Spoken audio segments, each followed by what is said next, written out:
you for joining me here on the Coach's Call. I'm going to get right to it. Why you don't fire Patrick Roy.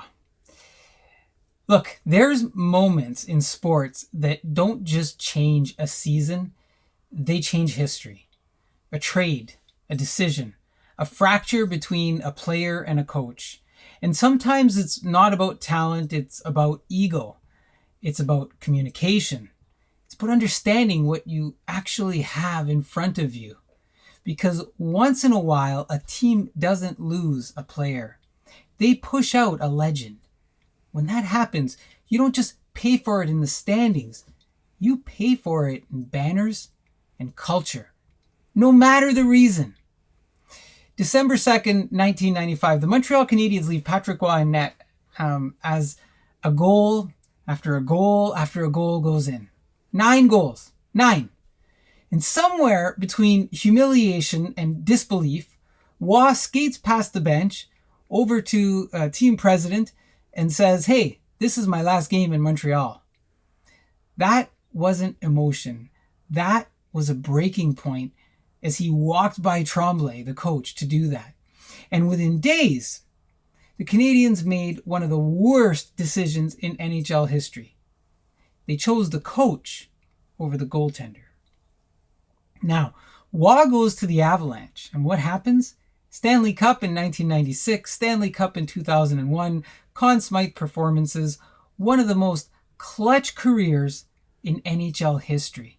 So this isn't just about a great goalie, this is about a mindset. Patrick Roy didn't just play the game, he imposed himself on it. He believed he was the difference, and more often than not, he was right. This is where organizations get it wrong.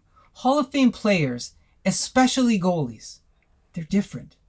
They're wired different, emotionally invested at a higher level, obsessive about control, performance, accountability. You don't manage them like everyone else. You work with them. You challenge them, yes, but you don't break trust. Because once that trust is gone, they're gone. And if they're truly elite, they don't just leave. They go and win somewhere else. So now you fast forward. Patrick Roy is behind the bench of the New York Islanders as the head coach.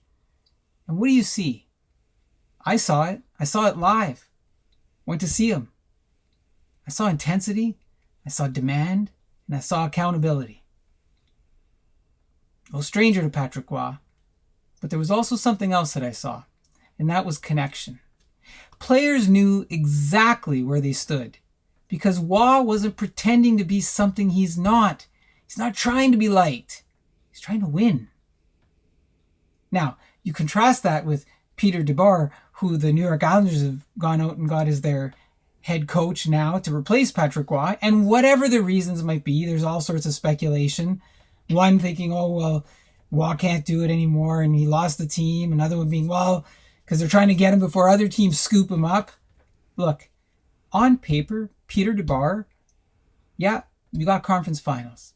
Yep, deep run into the playoffs. Structured systems. Look, he'll get you to the dance. But then what?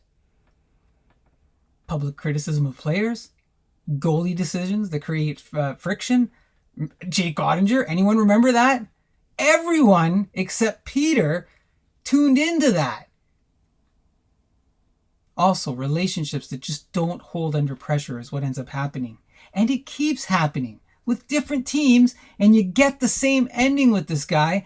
And there's the NHL recycling.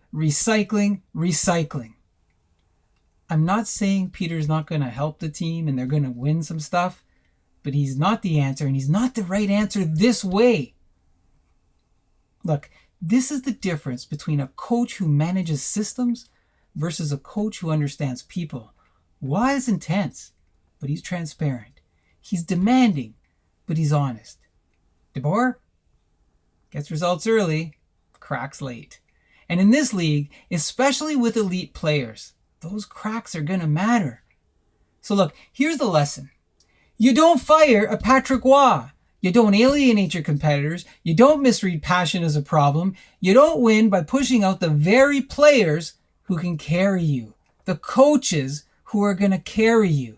Heading into the playoffs, you have a money goalie, used to be a money goalie, going to be a money coach, and you let him go. You don't do those things. Because if you do, they don't disappear, they go somewhere else, and they make you regret it. And when that happens, it's not a bad decision, it's a legacy one.